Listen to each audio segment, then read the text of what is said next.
జగనన్న ముఖ్యమంత్రి అయ్యాడు. సిబిఐ అడిగితే ఒప్పుకోవటం లేదు. కేసుని పక్కదారి పట్టిస్తున్నారు.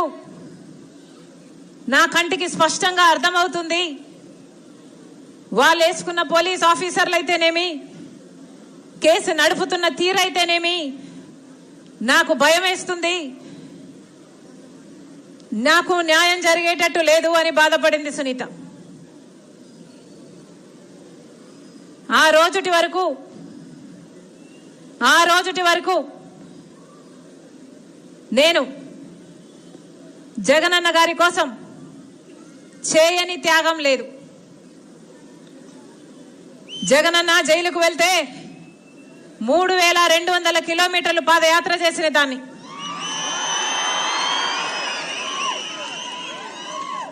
ఎండనక వాననక పాదయాత్రలు చేశాం. నా ఇంటిని, నా బిడ్డల్ని, నా కుటుంబాన్ని పక్కన పెట్టి పాదయాత్రలు చేశాం. దాదాపు 1 సంవత్సరం పాటు రోడ్ల మీదనే బతుకుతూ పాదయాత్ర చేశాను. కానీ ఏం చేసినా నా అన్న కోసం చేస్తున్నా, ఒక మంచి పని కోసం చేస్తున్నాను అన్న తృప్తి ఉంది. జగనన్న ముఖ్యమంత్రి అయితే మళ్ళీ రాజశేఖర రెడ్డి గారి సంక్షేమ పాలన వస్తుంది. జగనన్న ముఖ్యమంత్రి అయితే రాజశేఖర రెడ్డి గారు వదిలి వెళ్ళిన అన్ని ప్రాజెక్టులు పూర్తయిపోతాయి. జగనన్న ముఖ్యమంత్రి అయితే మన బిడ్డలకు ఉద్యోగాలు వస్తాయి. జగనన్న ముఖ్యమంత్రి అయితే కడప స్టీల్ ఫ్యాక్టరీ వస్తుంది.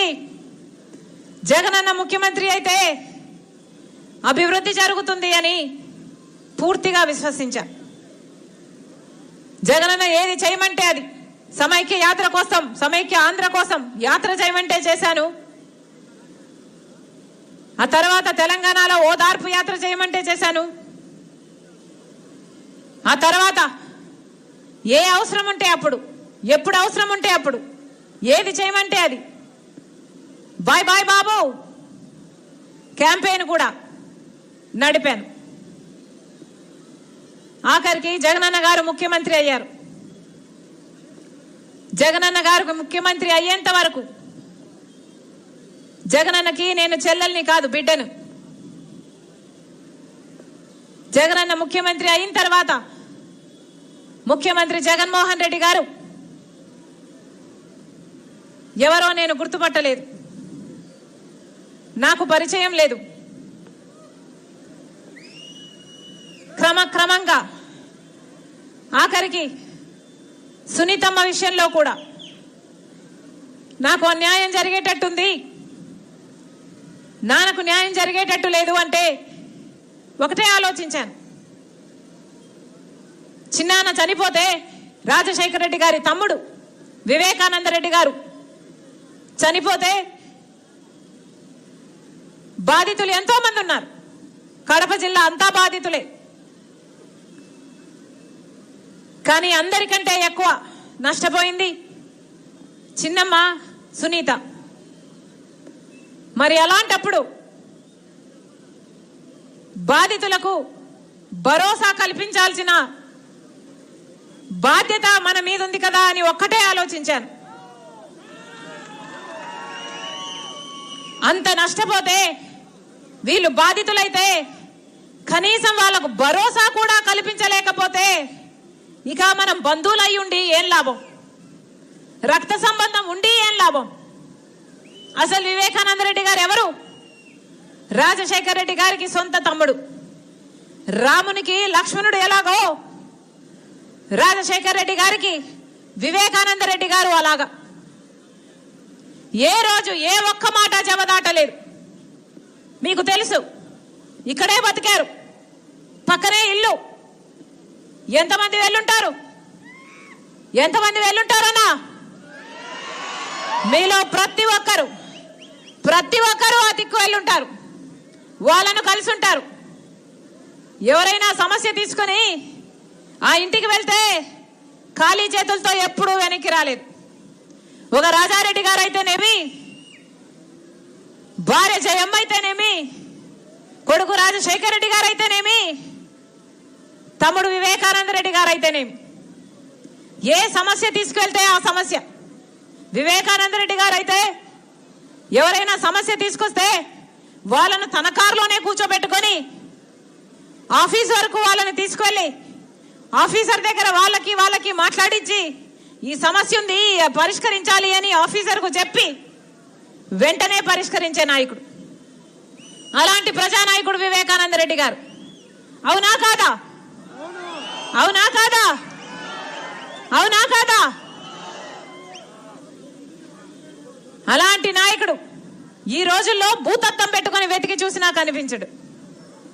అలాంటి వివేకానంద రెడ్డి గారిని హత్య చేశారు. హత్య చేసి కూడా 5 సంవత్సరాలు అయిపోయింది.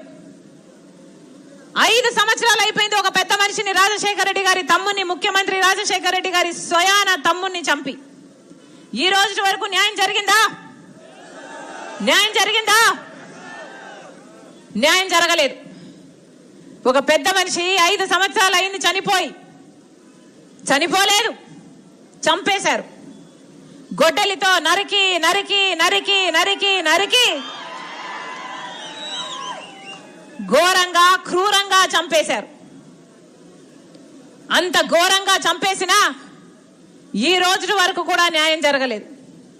ఎందుకంటే స్వయాన ముఖ్యమంత్రి జగన్మోహన్ రెడ్డి గారు తన అధికారాన్ని అడ్డం వేసి మరి సిబిఐ ఏమో చంపించింది అవినాష్ రెడ్డి గారు అని చెప్తున్నా కూడా ఈ రోజు వరకు కాపాడుకుంటూ వచ్చాడు. హత్య జరిగిన రోజు మాకు తెలియదు ఎవరు చంపారు. హత్య జరిగిన రోజు మాకు అర్థమే కాలేదు ఎందుకు ఇలా జరిగిందో. ఇంత క్రూరంగా ఇంత ఘోరంగా చంపాల్సిన అవసరం ఎవరికి ఉంది? అంత మంచి మనిషిని ఎవరింత ఘోరంగా చంపుంటారు అని అసలు అర్థమే కాలేదు. నెలల తరబడి అసలు అర్థమే కాలేదు. కానీ ఈరోజు అర్థమైంది. సిబిఐ అన్ని సాక్ష్యాలను బయటపెట్టింది. ఈరోజు సిబిఐ చెప్తుంది గూగుల్ టేక్అవుట్ మ్యాప్స్ లో హత్య చేసిన వాళ్ళు, హత్య చేసిన అవినాష్ రెడ్డి కుటుంబము ఒకే చోటున్నారు, ఆ రాత్రి కలుసుకున్నారు, ఆ రోజు కలుసుకున్నారు అని సాక్ష్యాలు బయట పెడుతుంది. సిబిఐ చెప్తుంది ఫోన్ కాల్ రికార్డ్స్ ఉన్నాయి. హత్య చేసిన వాళ్ళు, హత్య చేయించుకున్న వాళ్ళు ముందు మాట్లాడుకున్నారు, అప్పుడు మాట్లాడుకున్నారు, తర్వాత మాట్లాడుకున్నారు, ఇవిగో సాక్ష్యాలు అని చెప్తుంది. సిబిఐ చెప్తుంది హత్య చేసిన వాళ్ళకి, హత్య చేయించిన వాళ్ళకి లావాదేవీలు జరిగాయి. అవినాష్ రెడ్డి కుటుంబానికి వాళ్ళకి మధ్య డబ్బులు తీసుకోవడం జరిగింది, అడ్వాన్సులు ఇవ్వడం జరిగింది అని సిబిఐ చెప్తుంది. ఇన్ని సాక్ష్యాలు, ఆధారాలు, వాంగ్మూలాలు ఇన్ని ఉండి కూడా ఈ రోజు వరకు కూడా అవినాష్ది ఒక్క ఎంట్రుక కూడా పీక్కోలేకపోయింది సిబిఐ. ఎందుకు? సాక్షాత్తు రాజశేఖర రెడ్డి గారి కొడుకు జగన్మోహన్ రెడ్డి గారు ముఖ్యమంత్రిగా ఉండి ఈరోజు తన అధికారాన్ని అడ్డేసి మరి హంతకుల్ని కాపాడుతున్నారు. కాబట్టి జగనన్న గారిని సూటిగా ప్రశ్నిస్తున్నాం. మీకు అధికారం ఇచ్చింది ఎందుకు ప్రజలు? మిమ్మల్ని నమ్మి ఓటేసింది ఎందుకు ప్రజలు? జగన్మోహన్ రెడ్డి గారు సమాధానం చెప్పాలి. మీరు ప్రత్యేక హోదా తెస్తానని మీరు మాటిస్తే, ప్రత్యేక హోదా కోసం మీరు నిరాహార దీక్షలు చేస్తే, ప్రత్యేక హోదా కోసం 3 రాజీనామాలు చేద్దాము